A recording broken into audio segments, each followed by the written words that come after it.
Cantiknya pokok bunga ini berwarna-warni, suburnya. Dan ini pula pokok terung, lebatnya buah dan buahnya pula besar-besar. Dengar kata, mereka mencipta baja sendiri. Betul ke? Bagaimana cara nak buat? Nak cuba juga. Untuk mengetahui lebih lanjut, mari kita belajar Bahasa Melayu tahun 4, tajuknya Cara Membuat Penggalak Tumbuhan.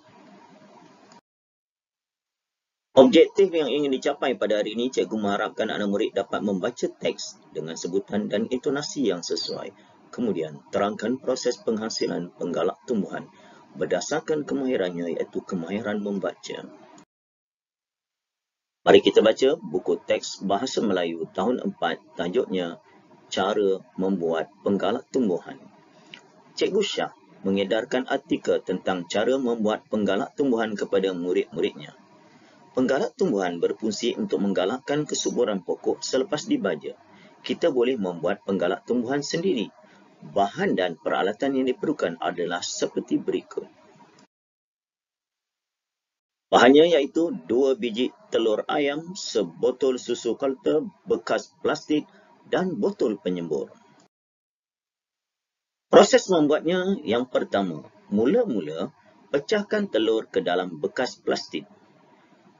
Kedua, kemudian tuang sebotol susu kalter ke dalam bekas tersebut.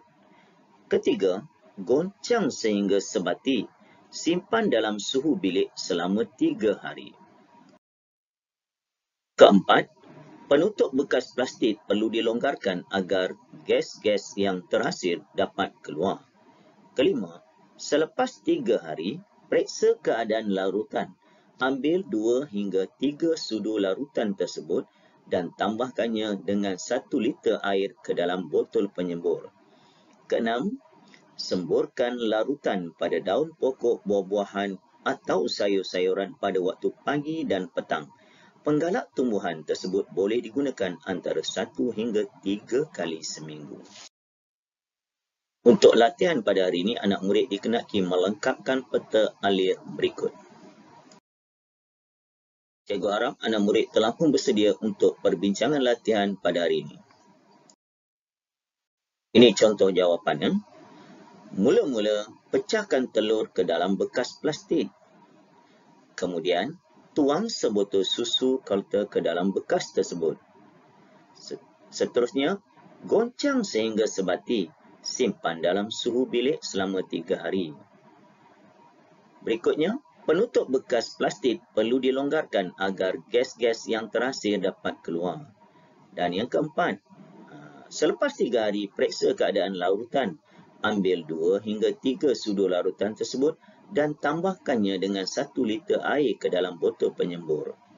Dan yang terakhir, semburkan larutan pada daun pokok buah-buahan atau sayur-sayuran pada waktu pagi dan petang. Ini pula soalan yang kedua yang perlu kamu jawab. Mengapakah penggunaan bahan semula jadi lebih baik daripada bahan kimia? Dia nak tahu mengapa, kamu kena bagi sebab. Penggunaan bahan semula jadi lebih baik daripada bahan kimia kerana bahan semula jadi tidak mengandungi bahan tambahan yang tidak diketahui kesannya kepada manusia. Secara tidak langsung, bahan semula jadi ini lebih selamat berbanding bahan kimia. Itu saja perkongsian cikgu pada hari ini berkaitan dengan cara ataupun proses membuat penggalak tumbuhan. Kalau kamu tengok, langkah-langkah dia agak mudah dan bahan-bahannya pun tidak banyak. Jadi kamu boleh cuba.